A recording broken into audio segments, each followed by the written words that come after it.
Hey, it is Thursday, August 29th, 2024. This is Carlos Whittaker and Heather Whittaker coming at you from where? Nashville, Tennessee. Nashville, Tennessee. Put the needle on the record and the drum beat goes like this. How you feeling this, babe? It feels good, babe. I'm glad you're back from the boring. I'm sorry? I'm glad you're back From the boring. Music. I was barely on the boring, but I know, because it was so just deep thoughts. Yeah, I wanted. Carlos I know. Whittaker. That's not you. People love you because you're fun. Am I fun? To the people that watch you, you're fun. I think okay. you're fun. What about to me or to you? Well, you're much more of an introvert and quiet at home than you are online. This is very true. This is very true. I still think you're fun, but I'm going to stop Dr. Delight. I want everyone to hear what it was that I used to have for my intro song. No, that's not it. Nope, that's not it. This is it. yeah. So this was the intro music. It is Thursday, August 29th. No, it was the dumbest thing. You did Welcome not get my to the opinion. Carlos Whittaker podcast. Today, it's because it kind of felt like the news. No. This is like a little girl skipping to go to first day of school. What? Mm-hmm. What are you talking about? Like there's a cute little girl that has her little big backpack on. She's skipping down the street of Pasadena going to go to school. And the news today, Thursday, August 29th, is this.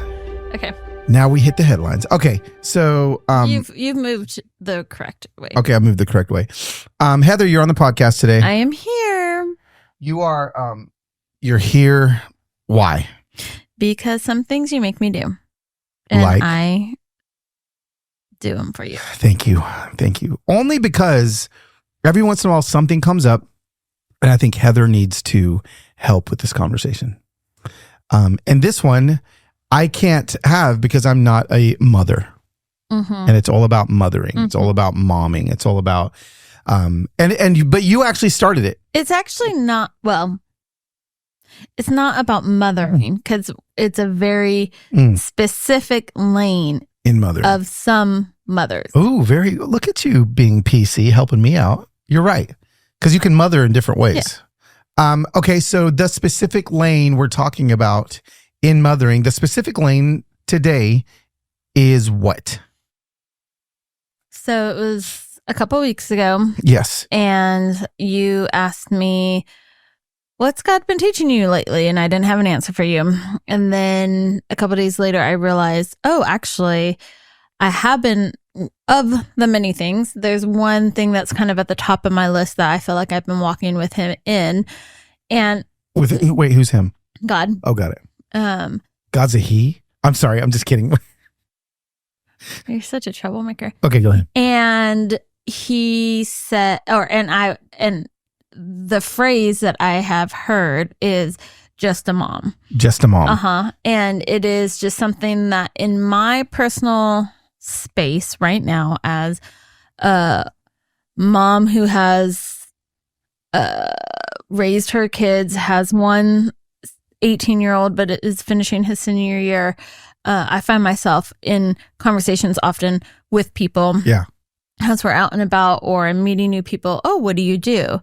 And the phrase comes up as I'm just a mom. Instead of, I'm a mom. Yeah. I stay at home with my family or or even not with my family. Like I used to be a mom and now I get to stay home. Uh-huh. Like, I don't know. There's just, there is this cultural shame that I feel when I give that answer. And so I have been in this quest of trying to figure out, okay, I'm very confident in who I am. I don't feel like I'm having this identity crisis. I've always thought when moms, their kids move out, like, and they don't know who they are, or any of that kind of language, I've always never identified with them because I'm great. Like, I feel good. I have things I love. I know who I am. And yet, this embarrassment or shame that has been trying to whisper to me when I give the answer of, I actually don't work. I stay at home. Is it shame that comes from the person's eyes that is talking to you, or is it shame that is coming from inside somewhere? Ooh. I don't 100% know that answer. I am thinking it is a mixture. I think it's probably a little bit of just cultural saying that, you know, whether you're an Instagrammer, whether you're a, you know, like you're on some board, like you have to, everything is just do right now.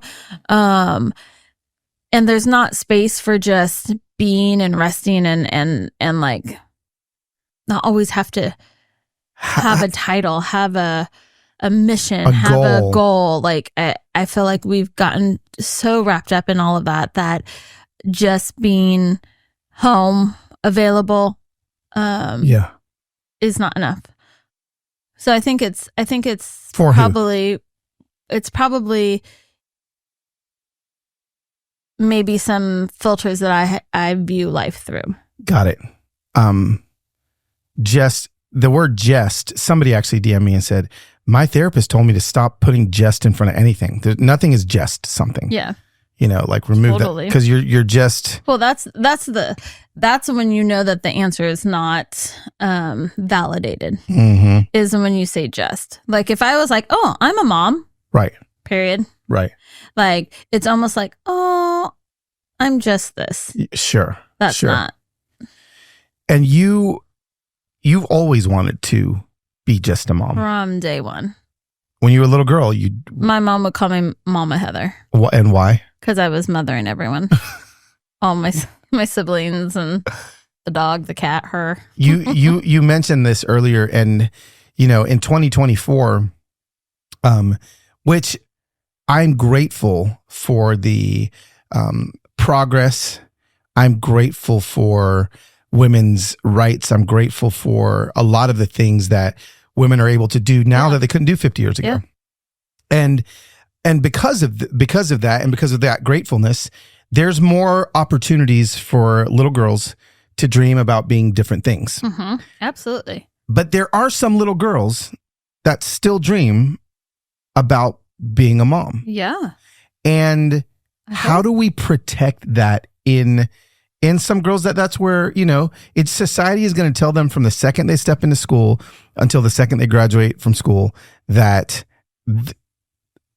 mom just isn't enough. Mm-hmm.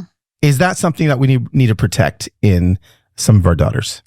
I think protect is a little bit of a weird word in the sense that, is that something that as any child desires something, you encourage, you nurture, you speak into, you encourage, you know, you give them more and more abilities to do that. If Lasiah wanted to be into engineering, we would, you know, if he was all into Legos as a kid, then he starts building things. And then we hook him up with some friends that is an engineer and can kind of teach him things, you know, like you want to, of any child, nurture that. So if there is a girl, like I was always that girl, you know, like I've told the story on here and I've told it to you before, but I have this friend, Rebecca, and in college, we had just graduated. We were on a trip together and she asked me, what do you want to do now that you've graduated? And I'm like, I want to be a mom.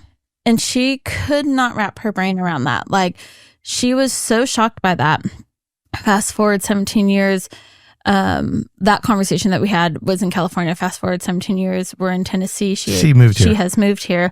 We're on a walk kind of catching up because years had gone by since we had 17, talked. And she was like, so like, you're kind of at the end, your kids are all in high school, some are graduating. What do you want to do when they grow up? And I'm like, be a mom. Like, I don't want to have to work if I don't have to. Yeah. And I know there are a lot of moms out there that have to work. And so I don't think this podcast is necessarily for you. Right. Because it's not, I'm saying that for me, the impact that I feel from the question of what do you do? Yeah. That impact makes me feel that I'm not enough now in society. Yeah. And there's many women that are listening to this that feel that can identify that. And it's so weird because you're thinking, gosh, like only 2 generations ago, everyone was a stay-at-home mom, right? Unless they were the trailblazers, everyone stayed at home. And I just feel for myself, there has never been anything, like there was a couple questions about homeschooling and stuff. And honestly, we decided to homeschool because I wanted to be with my kids more. Yeah. Like that experience of mothering, like I wanted to bring them home so we can go and do things together. Yeah. Not because I didn't believe in an education system or because we wanted them in a certain, right, to teach them a certain way. Sure. No, that's not why we homeschooled. We actually homeschooled because I just wanted to be with them more. Yeah. Yeah. No, that makes sense. I think that the moms that are listening to this, again, there's different types of moms that are listening. We got working moms. We got moms that are working that wish they could be home. Do we have moms that are at home that wish they could be working? We've got you who is at home that wishes she wasn't working. So like you said, there's different lanes. There's no, they all need to be celebrated. There's no right or wrong. Like I have surrounded myself, my entire management team, it's all women. Yeah. Literally my marketing, she's a woman. Pastor? My pastor, she's a woman. My manager, she's a woman. They're really good at what they do. Mm-hmm. And they're mothers. Yeah. And they're great mothers. Yeah. And they have great relationships with their kids. So again, we're not actually, I think the lane I want to really stay in during this conversation is the lane of any woman that feels like when they say, I'm just a mom, there's a twinge in their gut of, I wish they would accept me for that. I wish there wasn't the need to qualify that. Yes. Right. Yeah. Mm-hmm. And it's funny because, even in this discovery season that I am in of like, ooh, now what? I feel like I have some clarity now, but prior to me receiving that clarity, I feel like even if I was like, well, the things that I like to do, like I do inner healing prayer with people. I love meeting with people. I love, what you can put in a box of pastoring people, like walking with people through life's things. That's all mothering. That's all mothering. Yeah. It's all, part of the umbrella of nurturing and caring for people. Yeah.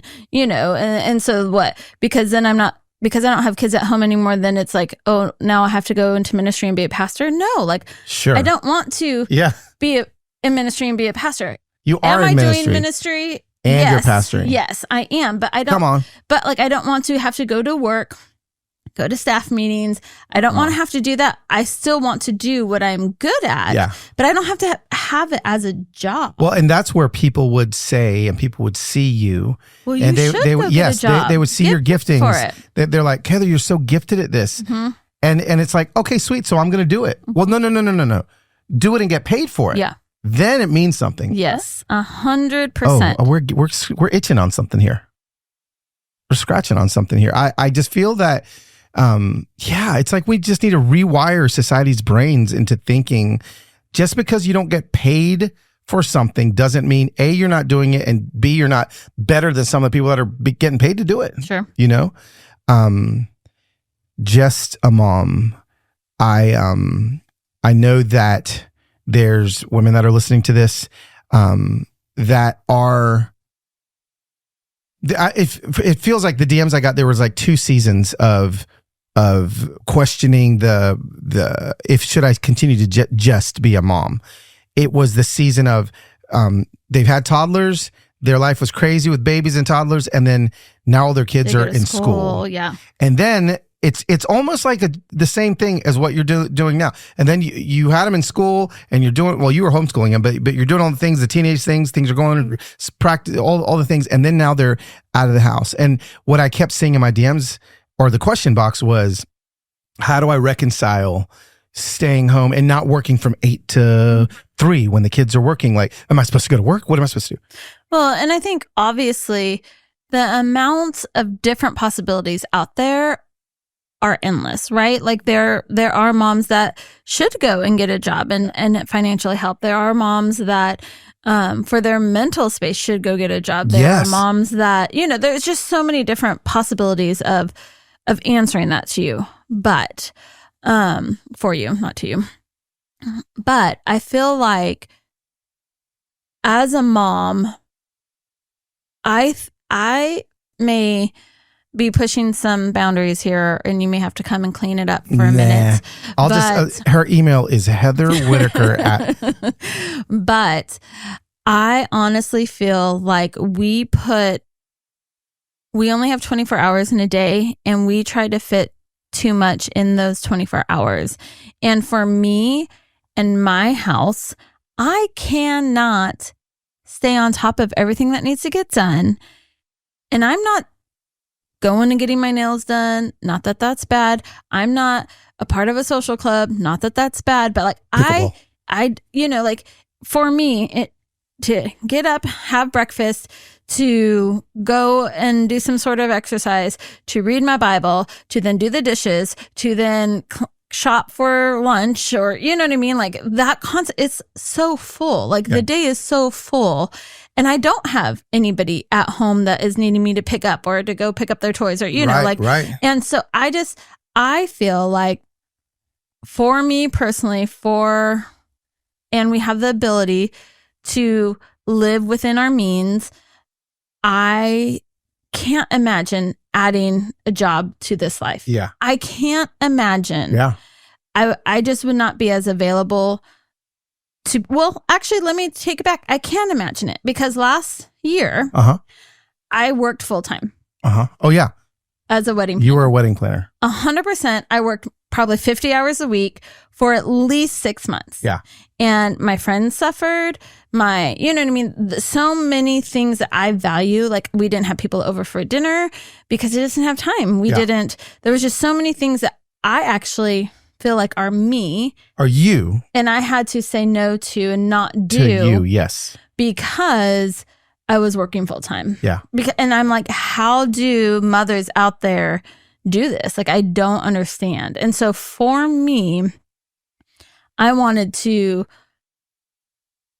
be available and to do the things by inviting people over, by having coffee with people, by making sourdough, by, doing the things that take time. Yeah. And I want to do that. And is that just a mom? Yes. Yeah. And for some reason, I'm totally okay with, I love what I get to do. And yet when I answer somebody, there is shame knocking on the door there. This show is sponsored by BetterHelp. Listen, I love to go to the internet when I need help with something, like fixing my truck. Thank God for YouTube. Installing a new window on the chicken coop. Thank God for YouTube. I go to the internet all the time to get help. And guess what? You can now go to the internet to get help for your mind, for your heart, for your emotions. That is why BetterHelp exists. I need to let you know that BetterHelp is online therapy that is worth your time. If you're thinking about starting therapy, give BetterHelp a try. It's entirely online. It's designed to be convenient, flexible, and suited to your schedule. Just fill out a brief questionnaire and get matched with a licensed therapist. And guess what? You get to switch therapists at any time for no additional charge. Rediscover your curiosity with BetterHelp. Visit betterhelp.com/humanhope today to get 10% off your first month. That's BetterHelp, HELP.com/humanhope. I don't feel like I have to clean any of that up. And I'm not actually, like, I don't care what people think about me. Like, I don't battle shame. Shame's not my thing, but it's definitely like I feel it. I feel it in front of me. And here's the thing in the whole mommy space is like, I don't really ever peek into that world, but every once in a while, like I'll click on someone that follows me and they're like a mom influencer, and and someone would say something like that. And this is where, again, how to human people, it's like, Heather's not saying, and I'm actually not cleaning this up. I'm really trying to teach people here.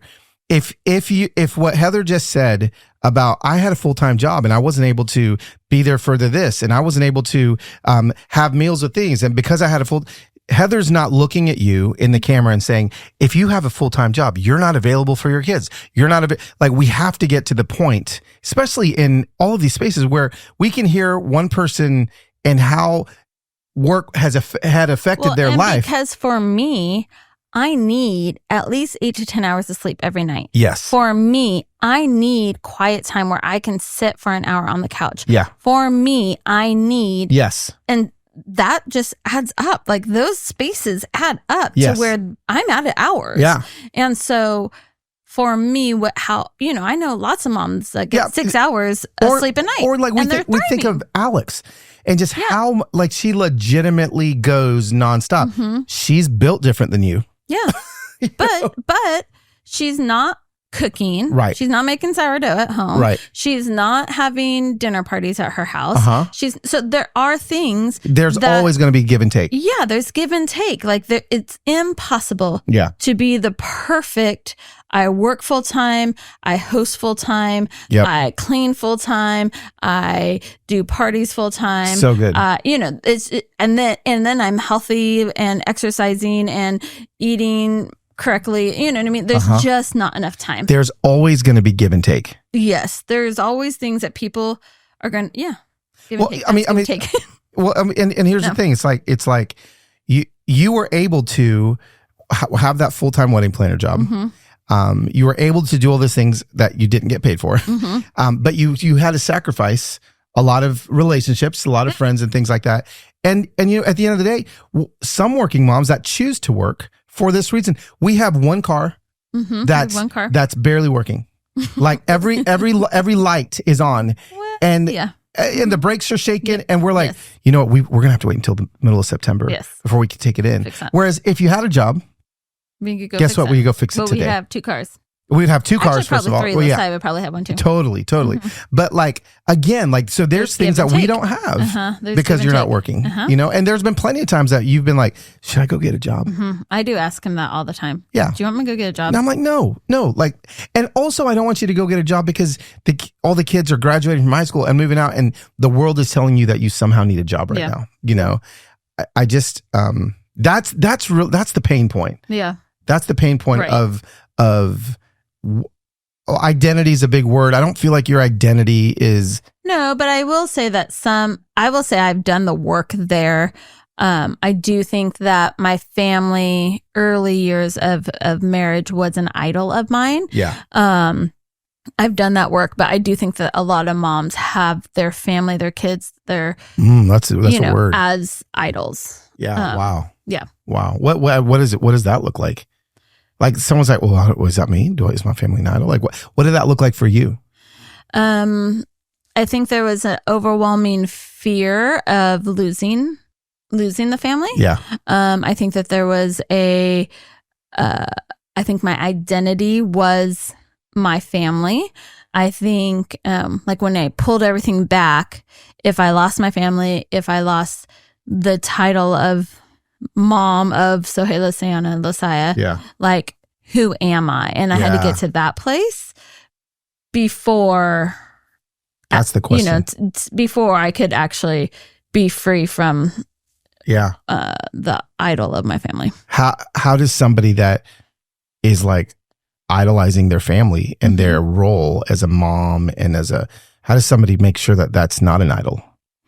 Well, I think like anything, I'm going to put on my Christian hat here for those that aren't believers. I think this is a different discussion. Answer. Yeah.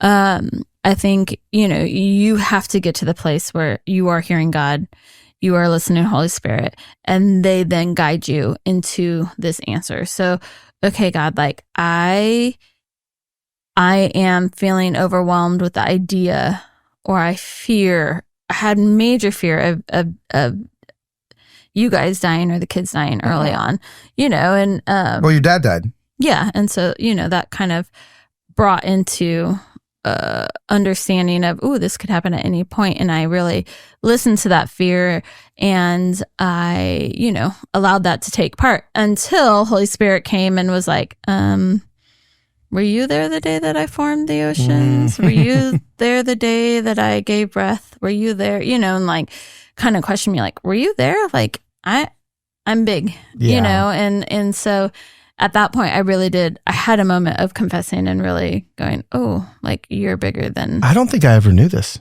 It was in Riverside. Even before I thought that God, it was actually a country song. What? Mm-hmm. Really? Mm-hmm. And God went, pew. Wow. Somebody says this is actually really good. Somebody said in my question box, I had to realize that I cannot possibly please all working moms. This was good. Stay-at-home moms, grandmas, mother-in-laws, siblings. Talk to us about that. Yeah, gosh, I think everyone has their own. This is why everyone's fighting right now, because everyone thinks there is one way. Yeah. And nobody takes into consideration that we all have different stories. We all have different wounds. We all have different, even if same siblings grown up in the same house, same loving parents, you all have different experiences. And so we can't judge other people. We can't put other people's expectations on their story that God is walking them through. Yeah. God is sanctifying them in their own way, and they're all at different levels. So I can't expect somebody to be where I'm at, and I can't have super mom expect me to be where she's at. Like, we have to allow them to be on their own journeys with God, and therefore those expectations that come, you know, basically it's judgments. Yes. You know, it's a pretty word of saying judgments, right? Expectations and judgments, you know, like we have to release those and break free from, if we have people putting those expectations on us, we have to break free of those and go, okay, God, like, who do you call me to be? Who do you want me to be? Expectations. Wow. Expectations can equal judgments. They are. That's big. Yeah. I've never thought of it like that. Coming in here and just dropping hammers. There's women out there that, and I've seen this actually, because I want to go back to mothering for a second. Okay. Momma Heather. Momma Heather. There's women out there. I really wanted to change my Instagram name to that, but it's already taken. What did you change it to? Whit Mama. I don't love it as much, but it's what we're at right now. Okay. Well, she's no longer Whit Farm.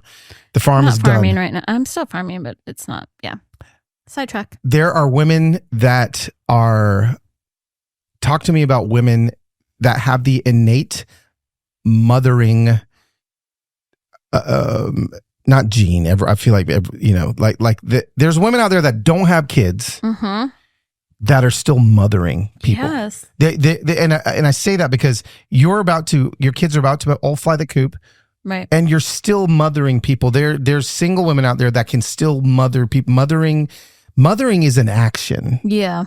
Yeah. So I feel like, you know, one of the,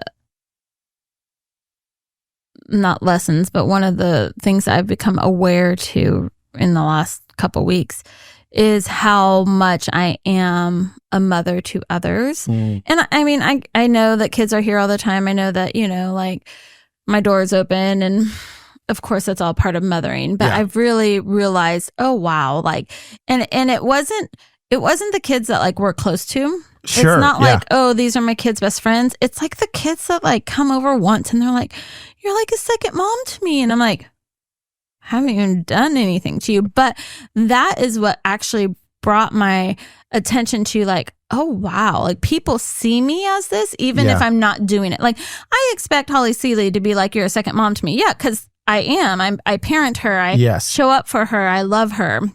But when there's other kids that come and they've only come over to our house once or twice, and then they say that's different. That's when it's like, oh wait, like what are they seeing? What are they feeling? Yes. Because I'm actually not mothering them. Right. In the sense of like a close relationship. Sure. Yeah. And why do you think they feel that though? I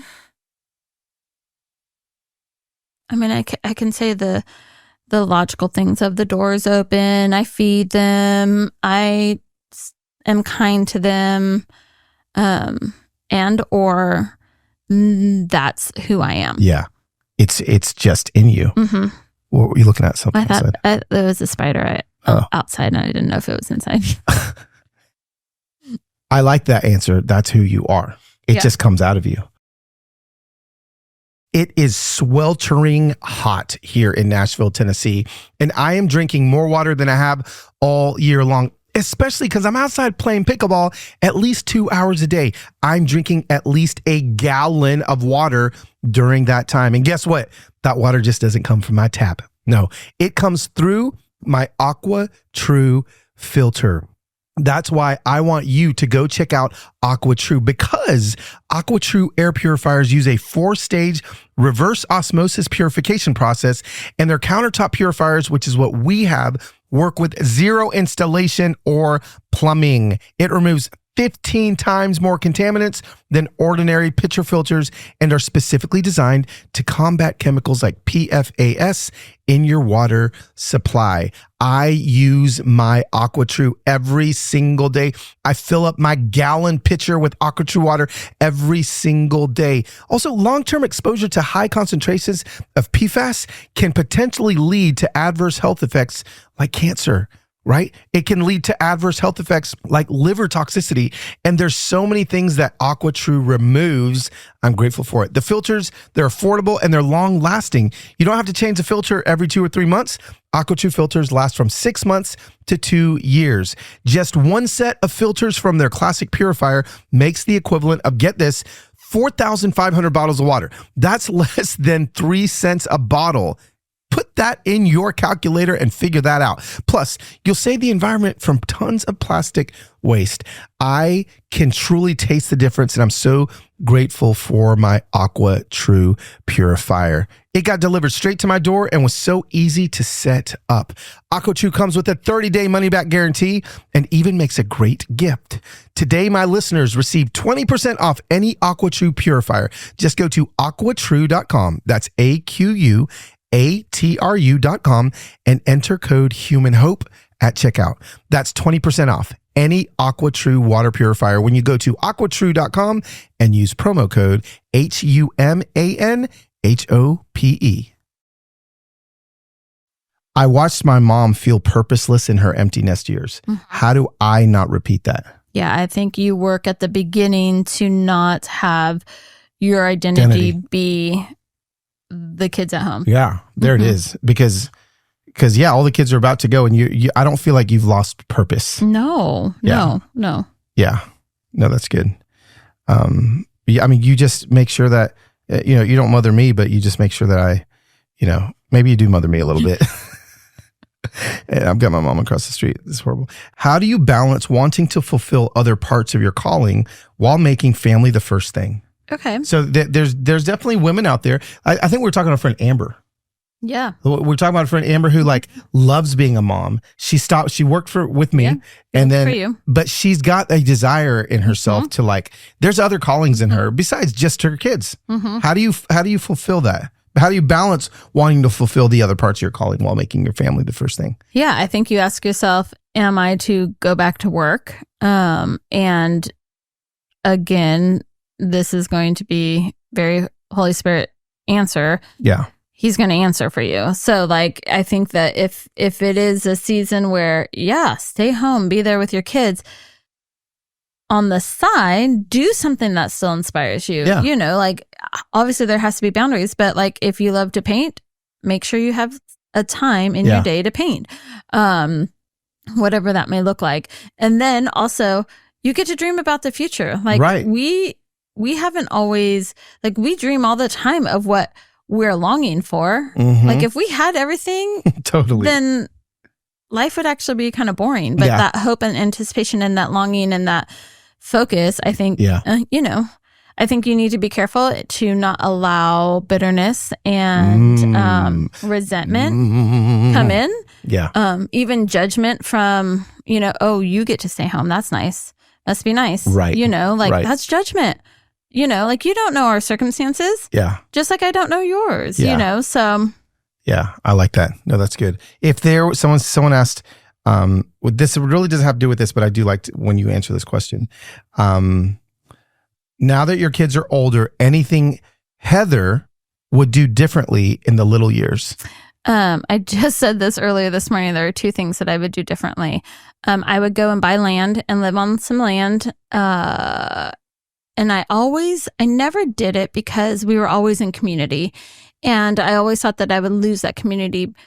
And I never thought, but if I moved, I would make new community, you know. And so with the land answer. With the land answer. No, what does that have to do with parenting kids? Like you just answer what you would do differently with little kids. Yes, because the ability to go live on land allows them responsibility, and you have to go milk the cow, and you have to you actually have to work instead of just sitting at home on screens doing chores like sweeping and then the other thing is just land is a play yard, like to be able to just go and play and be with the animals. And I would just be definitely more Little House on the Prairie, 1,000%. Okay. Number 2, I would not give my kids phones until maybe 17. Maybe. Yeah. Well, that's it, and then they turn 18, so they're going to go buy their own phone. Mm-hmm.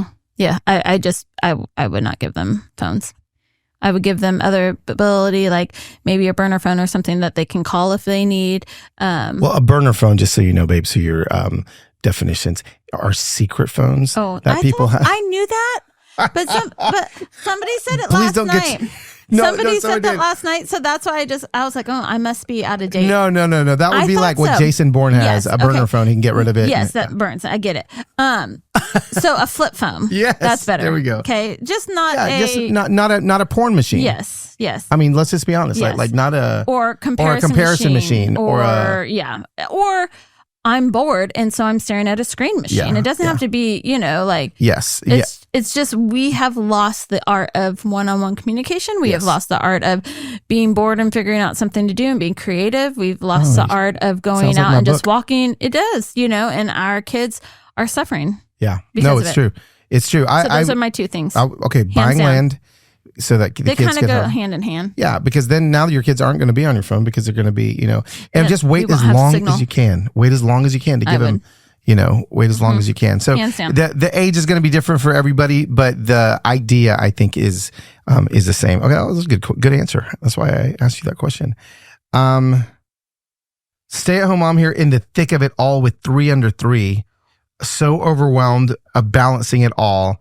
Advice, help me. Yeah, I would say pull back. I would say you are 3 under 3. You are in a season of being at home. Your house may be messy. The food that you eat may be a little less than. But I would cut out extracurricular and then find friends. Like when I was in that season with littles, like my friends, we didn't go and hang out. We went shopping together. Like we did errands together. We didn't, and finding friends that you can have 6 littles in car seats and going to the store together.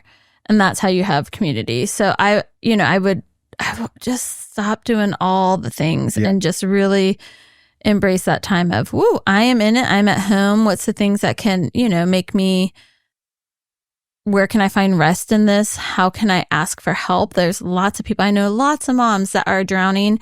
And I know from even myself, when I'm drowning in whatever circumstances, it's very hard to answer the question of how can I help? Yeah. But when moms like me are saying, how can I help? Let them help. Wow. Yeah.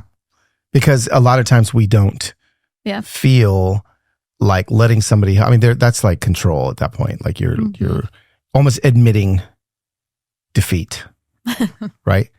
How about this? This is actually a really good question because, again, society has told us that something else in addition to mothering is going to be your holistic calling, and that's what it needs to be. Someone asks, how do I help my husband understand the value of me just being a mom as a calling? So now this is somebody who, again, we can't give you the perfect answer because we don't know you, we don't know your husband, we're not in a relationship. But how do I help my husband understand the value of motherhood as a calling? And I think this is coming because the reel I made was pretty definitive in my perspective of you've crafted the character of our kids. Yeah. Obviously, you just said that we don't know your story. So, it could be a million things. It could be he had a mom who worked full time and, raised it. So he's expecting you to be that same mom that he knew. It could be he's not making enough money that he wants. And so he wants you to, we just don't know the circumstances. And there could be 1,000 different answers to that of like why somebody may not be championing you like you do to me. But I think obviously honest conversations. I think that is something that is really important when you are dating somebody. Yeah, to talk absolutely. about. Like, what is your thoughts on that?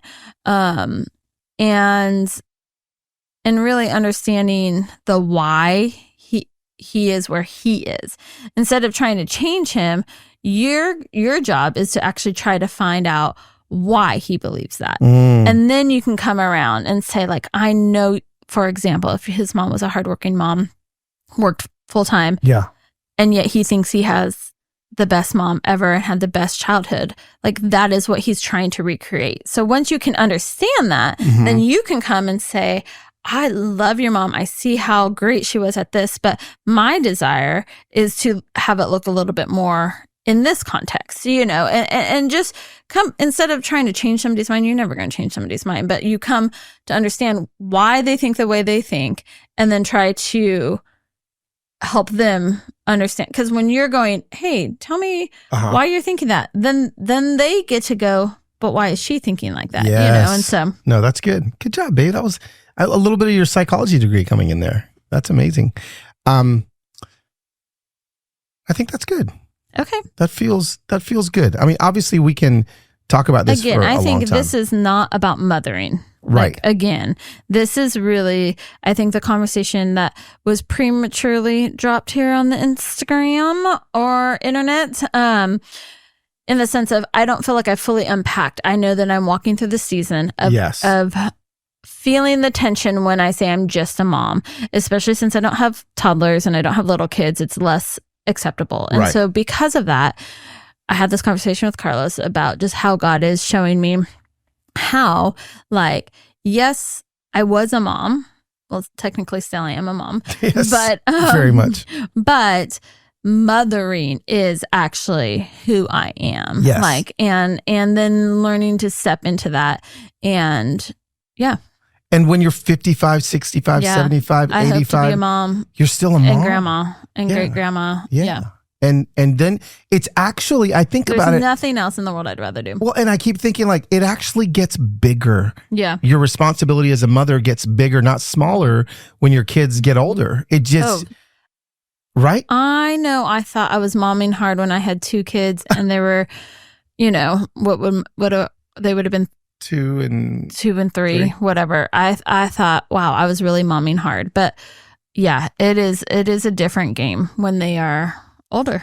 All seasons are a different game, but like that, the more depth and character and the deeper parts of them is a lot harder to quote mother than giving them a bottle. And so it is work, and I hope that I get to do it long term.